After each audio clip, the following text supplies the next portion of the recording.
दोस्तों बहुत बहुत स्वागत करता हूं आप सभी का। बीएसपी सुप्रीमो मायावती जी आजकल अपनी रणनीति को लेकर बहुत ज़्यादा चर्चा में हैं। मायावती जी इस समय एक्स पर लगातार सक्रिय हैं, साथ ही साथ वो दिल्ली में मौजूद होकर लगातार देश के बड़े बड़े नेताओं से मुलाकात कर रही हैं। कहा जा रहा है कि मायावती जी ने अभी से ही 2027 चुनावों को लेकर स्ट्रेटजी बनानी शुरू कर दी है और कई दर्जन विधानसभाओं में प्रत्याशियों को प्रभारी बनाकर उतार दिया है। इस समय उत्तर प्रदेश की सियासत में मायावती जी को लेकर बहुत ज़्यादा चर्चा हो रही है। कहा जा रहा है कि मायावती जी ने दिल्ली में कई नेताओं से मुलाकात की है। इसमें ओबीसी समाज के कई सारे पूर्व सांसद शामिल हैं, एससी समाज के भी पूर्व सांसद शामिल हैं। वहीं एक नाम इस समय बहुत ज़्यादा चर्चा में है। कहा जा रहा है कि जो स्वामी प्रसाद मौर्य की बेटी हैं संघमित्रा मौर्य। संघमित्रा मौर्य किसी परिचय की मोहताज नहीं है। बीजेपी के टिकट से ये सांसद रह चुकी हैं 2019 में, याद करिए, और 2024 में भारतीय जनता पार्टी ने इन्हें टिकट नहीं दिया था और तभी से संघमित्रा मौर्य की जो नाराज़गी है वो बीजेपी से बढ़ी हुई है। अब संघमित्रा मौर्य जी को लेकर एक चर्चा शुरू हो गई है कि उन्होंने दिल्ली में बहन जी से मुलाकात की है और चुनाव लड़ने की इच्छा जाहिर की है। दोस्तों ये नहीं भूलना चाहिए कि संघमित्रा मौर्य जी के जो पिता हैं वो स्वामी प्रसाद मौर्य हैं। उनकी खुद की अपनी पार्टी है, तो जब पिताजी की पार्टी है तो फिर बीएसपी का टिकट क्यों, इसको लेकर बहुत ज़्यादा लोग चर्चा कर रहे हैं। देखिए ये सभी जानते हैं कि स्वामी प्रसाद मौर्य जी की जो पार्टी है वो धरातल पर इस समय कुछ कर नहीं पा रही है और स्वामी प्रसाद मौर्य जी भी बीएसपी के ही प्रोडक्ट हैं। कांशी राम जी तो बार बार कहते थे कि भैया जो बसपा का पुर्जा है वो कहीं पर और नहीं फिट हो पाएगा। तो संघमित्रा मौर्य की मायावती जी से मुलाकात के कई सारे मतलब, कई सारे मायने निकाले जा रहे हैं। एक मतलब ये भी निकाला जा रहा है कि संघमित्रा मौर्य के बहाने मौर्य जी भी बहन जी के मन को टटोलने की कोशिश कर रहे हैं। याद रखिए दोस्तों, जो बीएसपी है इस समय ओबीसी समाज को अपने साथ जोड़ने की कवायद कर रही है और देखिए बिना ओबीसी समाज के कोई भी पार्टी सरकार नहीं बना सकती। आप लोग जानते हैं कि जो बीएसपी है उसका काडर बड़ा मजबूत रहता है। अभी अगर मैं बीएसपी के वोट बैंक की बात करूं तो बीएसपी के पास 10% वोट बैंक है, लेकिन सत्ता हासिल करने के लिए 30% वोट शेयर चाहिए। अभी बीएसपी को मुसलमानों का भी वोट चाहिए। मुसलमानों का वोट लेने के लिए अलग से कहा जा रहा रणनीति बनाई जाएगी, लेकिन अभी जो फोकस है बीएसपी का वो है ओबीसी समाज को कैसे साथ लाया जाए, क्योंकि ओबीसी समाज ज़्यादातर इस समय भारतीय जनता पार्टी के साथ गया है या फिर समाजवादी पार्टी के साथ वो गया हुआ है। लेकिन संघमित्रा मौर्य ने जिस तरीके से मुलाकात की है, कहा जा रहा है कि बीजेपी के कई पूर्व सांसदों ने भी मुलाकात की है। वहीं देवीपाटन मंडल की एक पूर्व सांसद की मुलाकात होने की भी खबर सामने आ रही है और 1 दर्जन प्रत्याशी विधानसभा में प्रभारी बनकर उतार दिए गए हैं। ये पॉइंट बहुत महत्वपूर्ण है दोस्तों।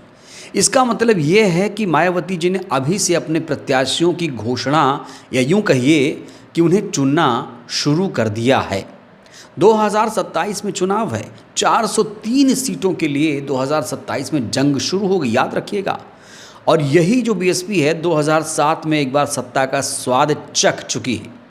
सोशल इंजीनियरिंग बनाकर बीएसपी ने 2007 में सरकार बनाई थी, आप सभी को याद है। और अब 2027 में 2007 को दोहराया जाएगा, इसको लेकर मायावती जी लगातार बयान दे रही हैं। मायावती जी अपने सभी बयानों में आज के लिए कहती हुई नज़र आ रही हैं कि 2027 हमें किसी भी कीमत पर जीतना है। ऐसा बहन जी पहले कभी नहीं बोलती थी, लेकिन अब खुलकर वो ये बात कह रही हैं कि तुम लोग मजबूती से ज़मीन पर उतर जाओ। 27 में 2007 को दोहराना है और शायद इसीलिए मायावती जी इतने समय तक दिल्ली में ठहर गईं। ये अपने आप में बहुत बड़ी बात है, क्योंकि लखनऊ में रहती बहन जी और लोगों से मुलाकात करती तो सभी की नज़रें उन पर रहती।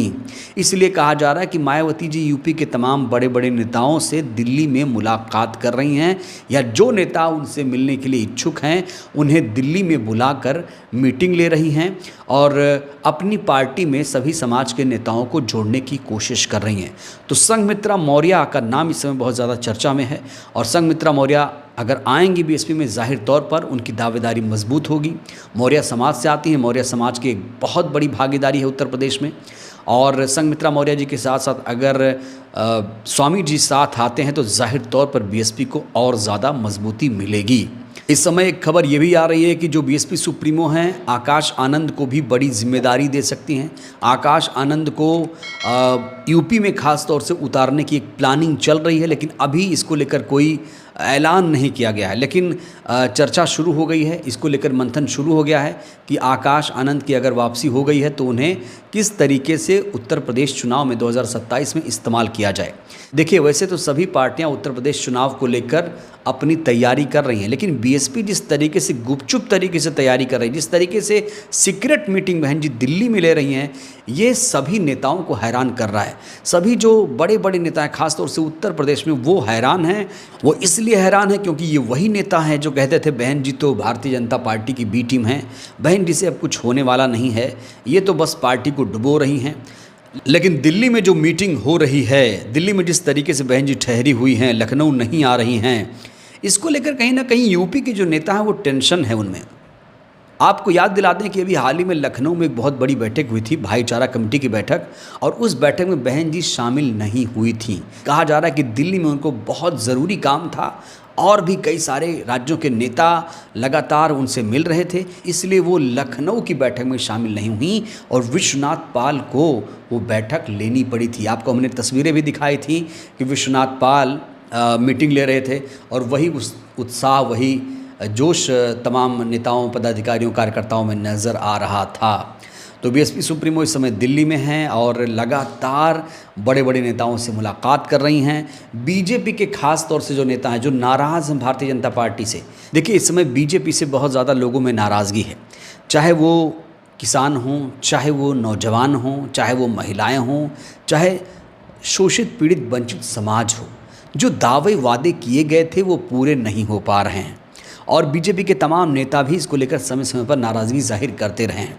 इससे पहले हमने आपको एक खबर दिखाई थी कि बाराबंकी के कुछ नेताओं ने, बीजेपी के नेताओं ने बीएसपी का दामन थामा था और वहीं पर मुस्लिम समाज का एक बड़ा तबका बीएसपी से जुड़ गया था।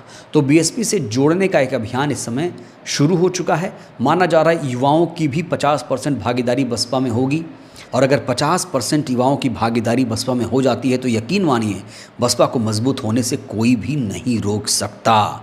इस समय बहन जी अलग तेवर में नज़र आ रही हैं। आप देख रहे हैं कि भारतीय जनता पार्टी से भी वो सवाल कर रही हैं, भारतीय जनता पार्टी को भी लताड़ लगा रही हैं। आपको याद होगा सोफिया कुरैशी के केस में जो विजय शाह है एक मंत्री, उसने आपत्तिजनक बयान दिया तो बहन जी ने सोफिया कुरैशी के समर्थन में आकर बीजेपी को भी लताड़ा था और कहा था ऐसे नीच किस्म के नेताओं को पार्टी से निकाला जाए, एक्शन लेना चाहिए। हालांकि जो विजय शाह हैं लगातार माफ़ी मांग रहे हैं, लेकिन माफ़ी से काम नहीं चलने वाला है। देश के लोग यही कह रहे हैं कि सेना का अपमान करने वाले ऐसे नेताओं को पार्टी में रहने का कोई अधिकार नहीं है। ऐसे नेताओं के खिलाफ सख्त से सख्त कार्रवाई होनी चाहिए। तो बीएसपी सुप्रीमो मायावती जी इस समय एक्टिव हैं। ये बात और है कि जो टीवी मीडिया है इस तरह से खबरें नहीं चला पाता है और वो लगातार अगर खबरें चलाता भी है तो नेगेटिव अंदाज में चलाता है। सवाल भी पूछे जाते हैं। कल मैं एक वीडियो देख रहा था, मायावती जी को लेकर लोग डिबेट कर रहे थे, तो सवाल इतने नकारात्मक थे कि अगर उसे कोई देख ले तो वो यही कहेगा कि बहन जी तो बस भाजपा में मिल गई हैं और बहन जी का जो वजूद है यूपी से एकदम ख़त्म हो गया है।